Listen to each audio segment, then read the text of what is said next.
Me and Jeb, we just punched the shit out of each other.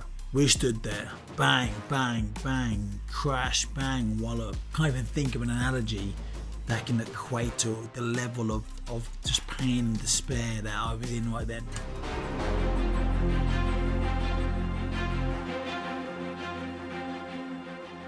Hey guys, and welcome to another episode of Getting Back Up with me, Anthony Ogogo. And today I'm going to talk about the small moments, the little things that may seem so insignificant at the time, but end up being huge, massive, life-changing things. I'm going to talk about one fight in particular, and I'm not going to talk too much about the build-up to the fight because that's part of a bigger story, and it's my favourite story, actually. My favourite story, well, arguably my favourite amateur boxing story, Olympic boxing story. So I'm going to talk about that fight, but I'll come back to it another time in general to talk about the story behind that fight. But today is about small moments, little insignificant things that actually end up being life-changing things. Now, I ask you right now, before I dive into my own story, think about something yourself. Think about, take a moment, take a second, just close your eyes, but don't do this if you're driving. If you're on the tube with the chain, feel free to close your eyes and just think about something which is, at the time, it seemed so insignificant, but it ended up being cataclysmic in terms of your life. Now, I once bought a little breathing apparatus thing. That would have been early 2012, Olympic year, and the Olympic qualifier was coming up. My shoulder was damaged, and again, that's part of the second story. But I was really up against it. And I bought a little breathing apparatus. Now, what this breathing apparatus was supposed to do, it was supposed to strengthen your lungs. You basically put it over your mouth and you took deep breaths in. I don't know where I saw it. Maybe on one of those price drop TV, one of those old school, maybe channel QVC, something like that. Some random thing I saw it. Nowadays, it would obviously be Instagram, you know, but and I was breathing up in and out of this thing. It's meant to kind of increase your lung capacity. You know, whether it worked or not, I don't know. But I was so up against even getting back for the qualifier. Not qualifying, but even physically being ready to go through the second and final qualifier for the Olympic Games. I was going to try everything. So I bought a power breathe. And also, I used it when I was on a physio table. And at the time, my Achilles were smashed up. I'd later have 4 surgeries on my Achilles when I turned pro. Man, I messed up. I really should have stayed amateur. Got all my injuries fixed, like Joshua did, like Anthony Joshua did, and then turned pro. But I was so eager to kind of just get stuck into my new chapter. I turned pro with so many injuries. But looking back now, it's like, goodness me. I wish I had an angel on my shoulder back then saying, hey, just do this. But, you know, you live and you learn. Anyway, going back to the original story. The physio on the squad was so annoying. I'm not going to say his name, but he was really annoying, this particular physio, and like, he thought it was funny and he wasn't, and he was just, if I had this thing in my mouth breathing on this apparatus, he wouldn't tell me his rubbish jokes, or he would tell me his rubbish jokes, but he wouldn't expect me to have to respond to the jokes. And there's me breathing in and breathing out, pushing my breath out, taking big sucks in, hoping that it would increase my lung capacity just by a smidgen, just by a little bit, not knowing if it would or not. Anyway, fast forward, I was using this thing religiously. I was in physio twice a day, every day, as well as my training. I'd do it before bed. And fast forward a few months, I was at the Olympic qualifier. And I fight a Jordan, Jabakishvili. Sorry, a Georgian from Tbilisi. Jabakishvili. Now, I probably butchered his name totally, but he's this ugly man who could punch so hard. I mean, some of the Georgians, some of the Eastern European boxers, Russians inside, and there's some real Ukrainians there. They're fantastic. But a lot of the old Eastern Bloc countries aren't the most technically gifted boxers, but boy, are they strong. Physically strong, fit, resilient, tough, hard. And this Georgian, if my editing skills permit, I might put a picture up of this Georgian if you're watching this on YouTube now to see his face. And if you look at him, for those listening to this, he was just an ugly man. One eyebrow, he looks like he can punch really hard, and boy did he punch really hard. So I can elaborate, I've been alluding to this bigger story. He plays a significant factor into that story. He was the person that actually damaged my shoulder. But again, that's a big one. The small moments. I boxed him, and he was the acid test. Had to get through to him to qualify for the Olympic Games. Now, because I lost my head, because of the previous I had with this guy, after a round, and I was a way better boxer than him. I was so much better. He was a punch-up merchant, as we'd say. He'd have a great fight in a phone booth, but he wasn't a boxer. He had no style, no class, no skill. It wasn't like Ali or Sugar Ray Leonard, Sugar Robinson. He wasn't like that. He was just a tough little horrible man that could punch really hard. I mean, he was really good. He was really good. Fit, strong, and resilient. But he got inside my head, and I started boxing him. And I didn't box him. It became an ego thing. I was just bit down on the gum shield, and I was throwing big haymakers, and he was hitting me, and I was hitting him, and it was like a Punch and Judy show. Boom, boom, boom, boom, boom, boom, boom, boom, boom. I came back after round one, and I was 3 points down. Now, I rarely started fast. In boxing, in Olympic boxing, it was 4 2-minute rounds and then 3 3-minute rounds, and I had to really work hard on starting fast. I was never naturally a fast starter. I don't know why. I never really put my finger on it. I mean, that's all when I had to, I turned it on, but I always had a really strong second and thirds round. I always start a bit. Maybe I was a bit cagey. Maybe I was trying to be a bit too clever. Maybe I'm quite a cerebral thinker person. Maybe I thought too much and didn't just let things happen. I don't know. And after round two, maybe I'd hit with a few shots. By that point, maybe I was even like, I'd fought my way, I'd boxed my way into the fight. Anyway, didn't start particularly very well. And after round two, I've come out. And after round one, Lee Pullum, my coach, slapped me across the face. What the fuck are you doing? You're blowing it. Come on, switch on. So and I got up, and now I'm going to box him. And 3 points down, I've let the macho-ness, I've let it out. Now let's box this kid's head off and look fantastic. Look sensational doing it. I'd come out, and I'd my plan was going to jab and move and jab and just dance around him and pick him off and score points. And he landed a big right hook coming on top of the head and kind of like wobbled me a little bit. And then the boxing went out the window. I saw red. It became a punch-up again. It became a bloodbath in a phone booth. That's what it was. Blood, sweat, snot, piss going everywhere. I came back after round two, and I was 6 points down. 6 points down. Now some context for this. In the previous four-year Olympic cycle from Beijing, 2008, to London, 2012, not one person in elite international boxing had ever overcome a 3-point deficit going into the last round. 4 points was unimaginable. 5 points were impossible. 6 points. 6 points, and Mayweather just kissed my Olympic dream away, went back to England, and prepared for the next one 4 years later. And something inside, and by this point, there's 6 minutes had been and gone, and there's 3 minutes left. At this point, it was too late to quote unquote get back to the boxing. At this point, it was just a case of who wants it most. I mean, I had 180 seconds to keep my dream alive. And as I mentioned, scoring points now is too late. I was again, the macho, the ego got the best of me. I was too in. I couldn't go back to the drawing board. Now it's a case of who wants it the most. And me and Jabba, I call him Jabba like we're mates. I mean, we're not mates. He caused me a lot of pain, this guy. Me and Jabba, we just punched the shit out of each other. We stood there. Bang, bang, bang, crash, bang, wallop. And hit each other so hard, so much. And I got him against the ropes, and I punched him backhand, body shot, head shot, uppercut, bam, bam, bam, bam, bam. The occasional one would come back, and my head will fly back. I'd come straight back, bang, bang, bang, left, right, left, right, left, right, left, right. He'd throw a backhand, he would catch me, my leg would wobble, bang, bang, bang, bang, bang. His legs were wobbling, his ribs were crushing. I could hear his voice. I could hear I could hear him grunt and moan. Every body shot I landed, every shot.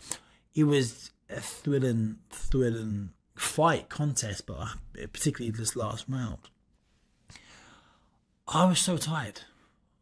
When the final bell went, I knew I'd won the last round. I'd battered him. I'd pinged him from ring post to ring post, occasionally getting punched back myself, because it was not about defense. As I said, it was not about technique. It was about who wanted the most. And I honestly believe this at that point in my life, and it was April 2012.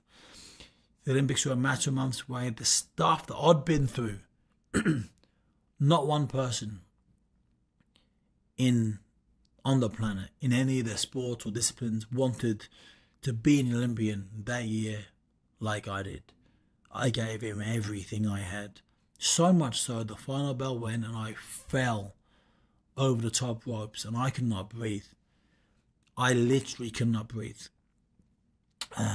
Gasping for air, like, I don't know what. I can't even think of an analogy that can equate to the level of just pain and despair that I was in right then. I said to Lee through heavy breaths, did I do it? He went, I don't know, son, but be proud of yourself. That's a big last round. They called me in, jabber to the middle, and they announced the winner. Score 18-18. No, it wasn't 18. I think it was like 22-22. It was a high number, and ultimately the points were level. I'd overturned the 6-point deficit, and I won that fight on a countback. Now, what a countback is, boys and girls, is when you and your opponent have the same score. You both landed the same amount of punches. What they do, they go back to the countback. So, quick bit of technical boxing here. The rules back then, the rules have changed since, mainly because of my fight at the Olympics. This happened the exact same thing to me at the Olympic Games. They changed rules largely in point of what happened to me. So back then, there's 5 judges around the ring. I thought I was wearing red, he was wearing blue. When I threw and landed a punch, 3 of the 5 judges had to press the button within 1 second of each other to register a point for me. Same for him. If he lands a punch, 3 of the 5 judges have to press the button within 1 second of each other to land a point. Now, the reason why it's 1 second rule is because different angles where the referees, the judges are sitting, you might not see the punch land, but you might see if you land a body shot, if the body is obscuring the judge's vision, he can't see the punch land. But the boxer steps away, the boxer goes, oh, kind of crunches in a little bit. The judge sees the effects of the punch, therefore presses the button. But it's outside the 1 second rule. So what they do in a countback, they go back and they look at all the points landed, irrespective of the 1 second rule, and I was deemed the winner. And rightly so. I mean, I battered the lad. I got back to my changing room. I could not breathe. I could not feel my legs. But I'd done it. I beat him. I was going to London 2012, the Olympic Games. And I go back to my room that night, and I remember I did a tweet. I said, and that's the way I came from. Haven't listened to her in years. I said something like, Gab, I must find it. Gabrielle had it right. Dreams do come true. Something like that. Trying to be really, trying to be really. Well, I can't think of the word now. What's the word? No one I'm trying to think of. Trying to be really thought-provoking and profound is what I was looking for. Profound. Quoting Gabrielle. Dreams do come true. I lied there in my bed and I thought, wow, the journey I'd had to get to this point, all the small little 1%ers. And I thought this breathing apparatus. I thought of it. The weeks and months I've been sucking on it during my physio, trying to enlarge my lungs. By the way, I worked so hard in that fight, I gave myself exercise-induced asthma. True fact, I couldn't breathe. I kept coughing after that. And Dr. Mike Loosemore, the Team GB doctor, the boxing doctor, sent me to see one of his doctors, and they done some tests. Had to do some fitness tests and breathe through this machine thing and do some tests. And on the bike, and I was running and breathing again. I gave myself exercise-induced asthma. So I worked so hard in that fight. That's an absolute fact. And my poor little alveoli in my lungs were burst and damaged because I worked so hard. Now that is a level of work ethic that I don't know anybody else that's worked so hard they've given themselves asthma. Fact. Now I lie in my bed that night in Trabzon, Turkey, the arse end of Turkey, thinking, wow, I'd done it. I'd finally got there. My journey was so hard and so arduous. And it's true what they say, the harder the journey, the greater it is when you get there. I mean, I butchered that. I'm sure there's a much more eloquent way of saying that. But you know what I mean. And I thought the things that got me there, all the people, my mom, my sisters, my then girlfriend who would later become my wife, my coaches at home, on the GB squad, everything. And I kept thinking of this little breathing apparatus I had next to me. I thought, what role did this play in getting me here?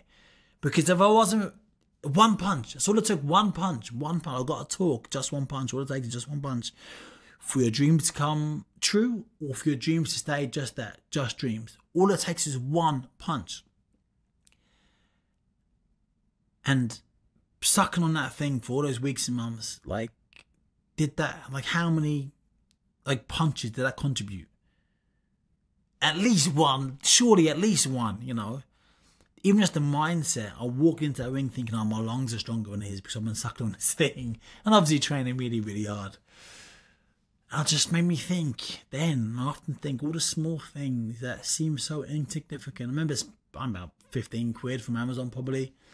And I got it. And I could have just forgot it, which I do sometimes. I buy things from Amazon, I forgot I bought stuff. Or I leave it in the package and I never use it.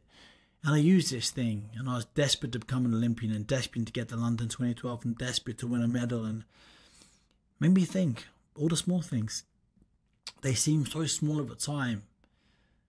And looking back, they maybe weren't so small after all. And I call them the 1%, because obviously it takes you 100% to make it 100%. All the little 1%ers are what are those things that you're doing now that you're kind of glossing over? The things that you know you should be doing, but you're not doing.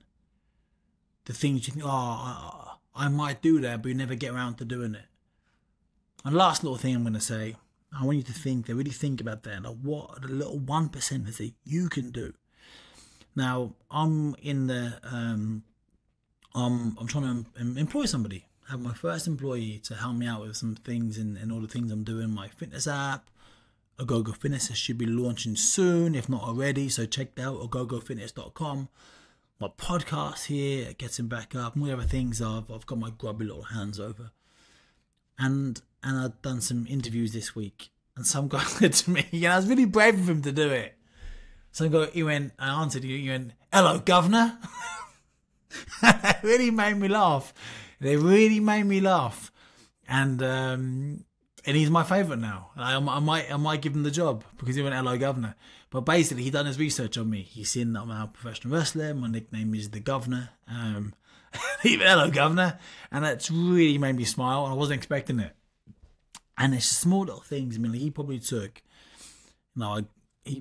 took him minutes to check some things out and they see my nickname and this, that, and the other. And those small little 1%ers, he just elevated himself to almost, he's actually really good at what he does as well, but almost to the top of the pile just because he took a few moments to, and everyone I interviewed, I said, right, 10 minutes, let's go. So in that 10 minutes, I didn't give people days or weeks to prepare. Straight away, I want to see what he can do in 10 minutes, work against the time. And he just a small thing, he Googled me quickly, saw my nickname, boom, boom, boom, boom, bada bing, bada boom. And it's the 1% in life that makes a massive difference. Those small little tiny things, insignificant things. It's the breathing apparatus that make such a massive, massive difference. So I urge you this week, what are those small things that you could be doing, that you think you should be doing, that you can implement in your life? Those small, insignificant things that take hardly any effort or energy to do. You're doing something anyway. Do that as well. Or instead of. I want to leave you on that. Next week, we'll be back at the Getting Back Up podcast with a brand new episode. I'll be back with a guest next week. These episodes are going to keep rolling on. Each one even more inspiring. I do urge you please to leave a comment. Leave a review. If you like these podcasts, some really emotional ones recently. The Stella special was was a great podcast. She sadly lost her life recently, and there's so much inspiration into her one. So her original one a few months ago, or the one the week prior to this podcast, really powerful podcast, really inspiring. I've got Simon Bunting. It's been cancer heavy. This kind of series. Simon Bunting overcame cancer. Alex Courvoisier overcame cancer. Disease, illness. We all go through something. Stella also, unfortunately, cancer got her. But boy, did she live an amazing life. Even when she got diagnosed with cancer, she determined to live the best life she could live. And as I've said, so inspiring. So maybe you want to check one of those podcasts out if you haven't already. Or send it to somebody who you know, who you like, who you love, who you trust, who you think could benefit from hearing this podcast. It's quite well documented. One of my best friends, Chapo, passed away of cancer back in 2020. And I remember when he got diagnosed in 2019, he told the boys, and he said the doctor said to him that 1 in 2 of us will get cancer in our lives. Oof, 1 in 2, 50% of us will. So if it's not you, it's someone, it's your spouse, it's your mum, it's your dad, it's your brother, it's your sister.